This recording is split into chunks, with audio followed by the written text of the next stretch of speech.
rigoureux. Il a tenu à ce qu'on signe toutes les pages où il y avait les chiffres. Pourquoi dans ces rapports, dans ces PV, qui, de par la loi, doit être signé, on a des chiffres partout, rien n'est signé. Donc, je ne voudrais pas qu'on perde le temps. On nous a accusé d'avoir produit de faux chiffres. Je crois que toute la salle, avec votre permission, on pourrait passer à tous ceux qui sont dans la salle. Chacun peut consulter individuellement les fiches que nous tenons. Ces fiches ne sont pas signées. Magistrat de son État, il ne peut pas accepter dans son tribunal qu'on lui présente un document qui n'est signé de personne avec une fiche de présence. On note votre observation. Voilà, je terminerai en insistant sur le fait que nous avons parlé de 32 PV qui doivent être signés.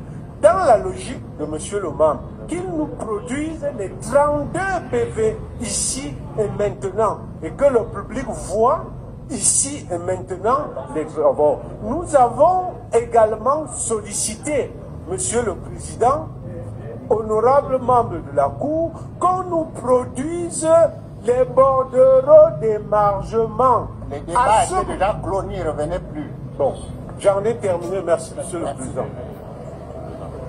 Bon, merci. Monsieur le Président, on n'a pas fini, s'il vous plaît. Parce qu'il faut faire la différence, Monsieur le Président, entre un procès verbal et un rapport. Le procès verbal, c'est un verbatim, c'est-à-dire, il retrace l'intégralité des débats qui ont eu lieu. Autrement dit, ceux qui participent à une réunion où un procès verbal doit être dressé, signent tous ce procès verbal pour attester d'une part de ceux qui ont participé à la réunion et d'autre part qui sont d'accord avec le contenu de ce procès verbal. Par contre, le rapport est un compte rendu. Le rapport est un compte rendu qui fait un résumé de ce qui s'est passé. Et on peut très bien confier la rédaction d'un rapport à quelqu'un. D'ailleurs, le directeur général de l'ECAM a dit ici tout à l'heure qu'on nous donne les 32 procès privés, qu'on les examine avec toutes les parties. On n'ouvre plus les débats. On n'ouvre pas les débats, Monsieur le Président. On recherche la vérité. On vous a permis de voir ce que le membre du Conseil a présenté, a produit. Vous avez répondu. Ça met un terme à ça.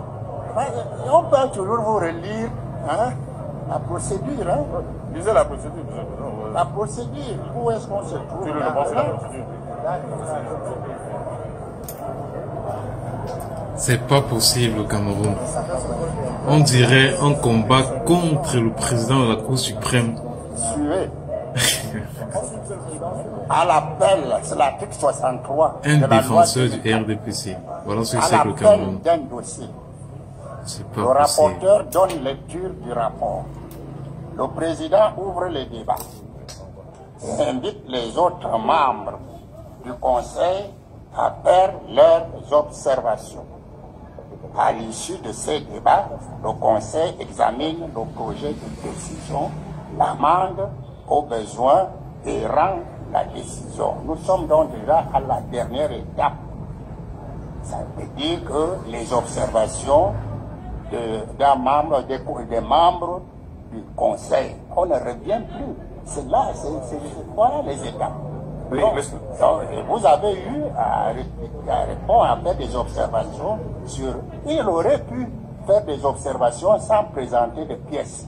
Mais comme il a présenté ça, il a parlé des pièces, c'est tout à fait normal qu'on vous les communique et que vous passiez vos observations. Mais n'allongez pas les débats à parler des choses que vous avez demandées par-ci par-là.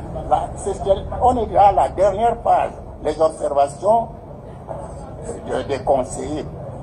Monsieur le Président, vous avez sûrement raison. Mais Monsieur le Président, lorsque